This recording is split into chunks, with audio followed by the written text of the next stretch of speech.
Imagínate esta situación. Por primera vez en tu vida te quedaste a dormir en la casa de tu primo 2 años mayor que tú.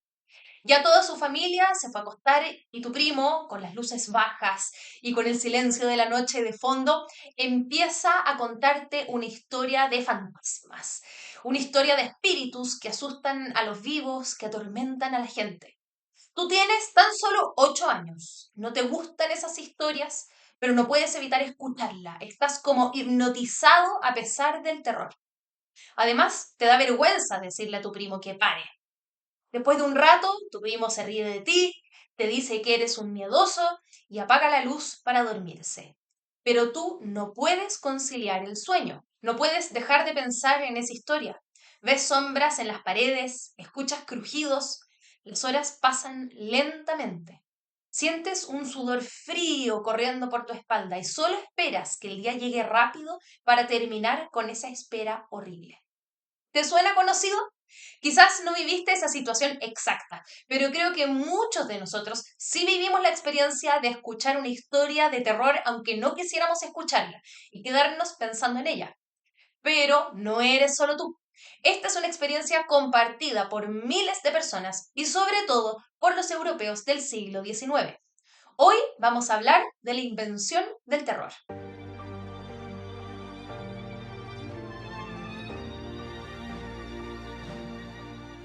El siglo XIX fue un siglo de contrastes en Europa. Por un lado, se desarrollaba la revolución industrial, cada día se inventaban máquinas nuevas, se aceleraba la producción, se construía en acero, había desarrollo en las ciencias, en medicina.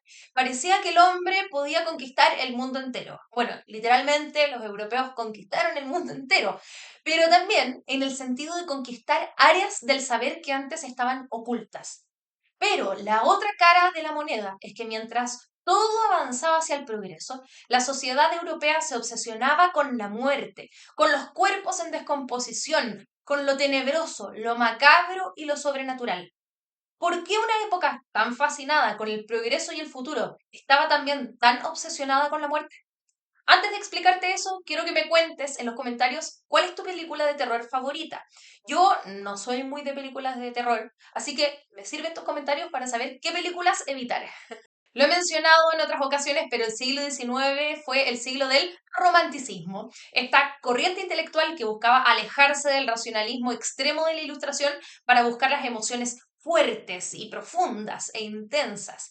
Los románticos se inspiraron en muchas cosas para encontrarse con estas emociones, como la naturaleza sublime y salvaje, las ruinas, las civilizaciones desaparecidas, los fantasmas.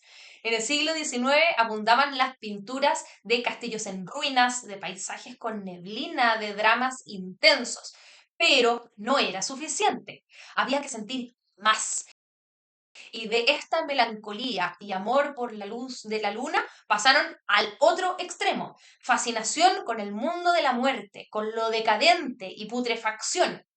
Ahora, no me malentiendan, el gusto por los cuerpos en descomposición no lo inventaron recién en el siglo XIX. Ya desde fines de la Edad Media que había un interés por representarlo como los distintos transi o monumentos a la muerte de distintas tumbas. Mira, por ejemplo, esta tumba de John Fitzalan del siglo XV en Inglaterra, o esta tumba del siglo XVI en Bélgica, en la que el pobre difunto está siendo comido por los gusanos. También tenemos los sarcófagos de la cripta imperial de los Habsburgos en Viena, que es bastante tétrica con sus calaveras. Todo esto era para recordar la fugacidad de la vida, el memento mori, recuerda que morirás. Pero en el siglo XIX esta fascinación con la muerte fue llevada a un nivel más allá. ¿Por qué ese siglo fue el siglo del terror? Bueno, una de las primeras obras literarias que abren el siglo XIX es Frankenstein de Mary Shelley. Podría hablar horas y horas de este libro porque es espectacular y no se imaginen a ese monstruo verde feo con una cicatriz en la cabeza. La descripción que hace Shelley de el monstruo o la criatura es terrorífica. El monstruo es creado con restos de personas muertas y resulta en un ser grotesco y deforme. Esta obra además inaugura el género literario de la ciencia ficción y se pregunta en torno a los límites de los avances científicos. Acá la autora, en vez de hacer una novela simpática y con una moraleja, nos sumerge en un mundo tenebroso, oscuro, de thriller psicológico, de seres monstruosos y sangrientos. En la literatura también está Hoffman, quien en 1817 escribió El hombre de arena. También centrado en los límites de la ciencia, la historia se trata de un joven estudiante que se enamora de una mujer y esta mujer resulta ser una autómata o una especie de robot. El joven, al descubrir la verdad, se vuelve loco y por supuesto muere. Tragedia, sangre, repulsión hacia la modernidad. En Estados Unidos estaba Washington Irving, que popularizó la leyenda del jinete sin cabeza, una leyenda que ya existía de antes, pero que él la reescribió. Este jinete sin cabeza que rondaba por el valle de Sleepy Hollow. Otros autores del siglo XIX alimentaron aún más ese imaginario del terror.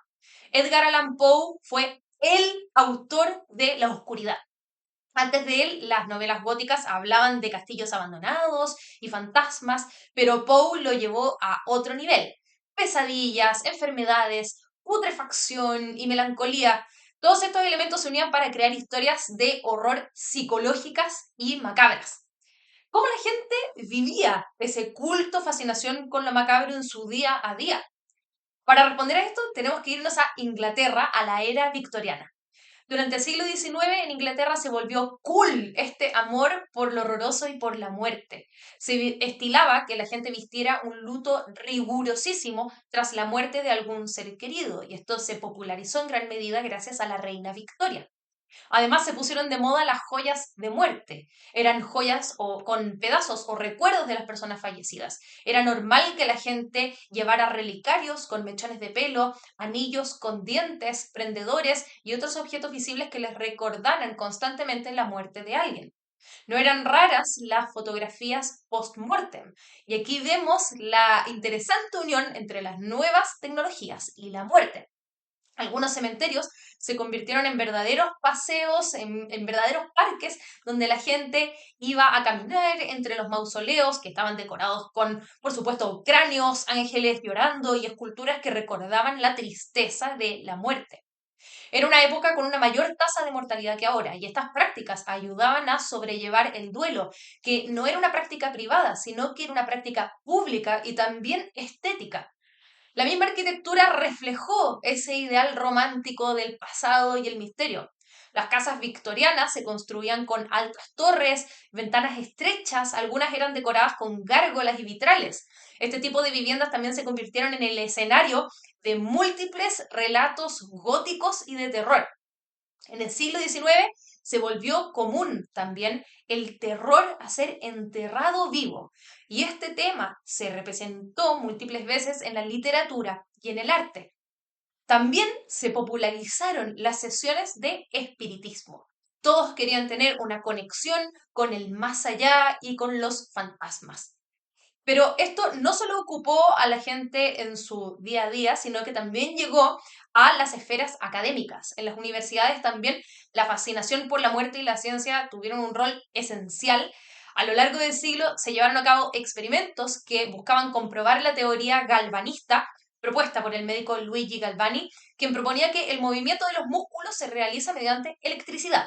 Esto motivó que se hicieran múltiples experimentos con animales y con cadáveres humanos con la esperanza de revivirlos. Tampoco eran infrecuentes las autopsias públicas y el pasatiempo de analizar cadáveres por curiosidad o morbo. Se crearon museos para exhibir el cuerpo humano, para exhibir cadáveres y cuerpos monstruosos y deformes, como el Hunterian Museum en Londres. En París también había una obsesión con la muerte. Un paseo muy concurrido era ir a la morgue, en donde se mostraban los cuerpos de las personas muertas sin identificación. Y esto no era para que la gente pudiera reconocer estos cuerpos, sino para que la sociedad burguesa parisina pudiera ver de cerca la muerte con fascinación y repulsión. Todo este terror se vio reflejado en el arte.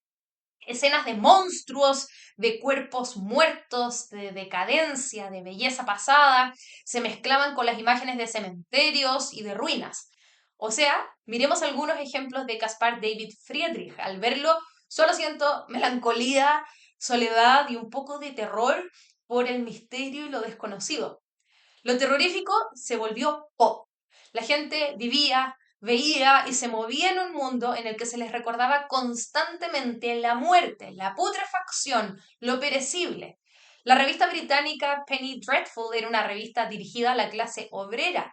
En ella se publicaban historias cortas de terror y de detectives, como la historia del barbero asesino Sweeney Todd, historias de vampiros y de fantasmas. Esta revista era muy, muy popular. Podría pasar mucho rato hablando de todas las referencias de la cultura popular, del arte, de la arquitectura que reflejaban este gusto por lo macabro. Lo interesante es que todos estos artistas, arquitectos, fotógrafos y personas comunes y corrientes usaron la muerte como un motor estético, como una musa inspiradora de poesía y belleza. Gran parte del imaginario que hoy tenemos sobre lo tenebroso, como los fantasmas, vampiros, monstruos, casas embrujadas, seres grotescos que viven en castillos o ruinas, el morbo con el cuerpo humano, bueno, todo eso en gran parte es una herencia de este siglo XIX, de ese siglo de contrastes, de luces y sombras, de fe en el progreso y pavor con la muerte.